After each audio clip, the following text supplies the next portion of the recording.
Fibromyalgia is not a fun condition. Not only do people, have like sort of flare-ups and then easing off, but there are people who have a constant level, whether that be sort of a constant level of pain that then gets worse or better, or the constant sort of term, the term of fibro fog, where the concentration and memory access, that could be sort of pretty constant. And there's little to kind of say this is a great condition, this is fun. But with a positive mindset, you can kind of see benefits to it. Now, I'm not saying that this applies to everyone. These are only ones that I've seen and thought of from my own experiences. If you are even worse than I am, then obviously these may not seem a good thing. But I think one of the big positives that I've really sort of come to see is if I hurt myself now, actually physically hurt myself, rather than fibro just kind of going, oh, there might be some pain, panic, tell the body it's in pain. If I actually genuinely hurt myself, it's less of an impact, if that makes sense.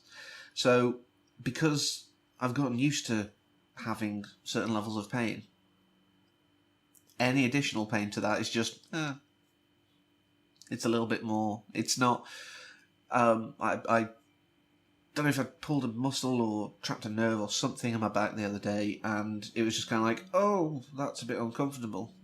And if I moved in a bad way, then yes, it got a little worse. But it wasn't like the entire of the day I was on my back and couldn't move. I could sort of manage because I'd gotten used to dealing with pain. So it's quite weird and quite interesting, the sort of, like I say, the arguable benefits of fibromyalgia. That said, the difficulties with any sort of pain, I mean, obviously I'm saying fibromyalgia from my own experience, but any sort of condition that involves chronic pain, MS and others out there, there is that issue that I have seen before where if you go to a pharmacist, or if it's really so bad that you have to go to the ER or the A&E unit, whatever country you live in, whatever the general emergency hospital access you have is, then you can meet the kind of doctors who say, I think you're putting it on, because unfortunately, doctors are trained in such a way to recognise pain. They're trained to recognise symptoms.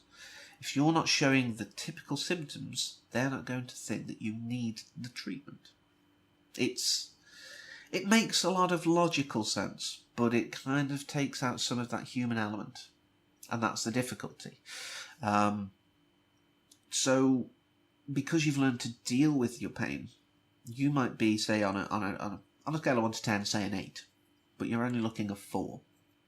And you're going to, ask for more medication because obviously whatever painkillers you've got at the moment aren't working to the same degree. But doctors will see that you look a 4 and they'll treat you like a 4. This isn't, of course, a blanket. There are some good doctors out there who will go, wait a minute, you've got a chronic pain condition. You might need to be reconsidered, But, I mean, people have had to basically act in pain, had to remember what it was like before you learned how to deal with it, to get, additional painkillers or to even get treated at all. And that's the downside to it. But it is, as I say, it is a condition with ups and downs, and, I think if you learn to accept, with any condition, if you learn to accept what it is and what it does, what its effect on you is, then you're not going to have a problem and it's going to be okay. And just keep remembering that, even on the worst days, there were better days, and there still can be. So, until next time, take care.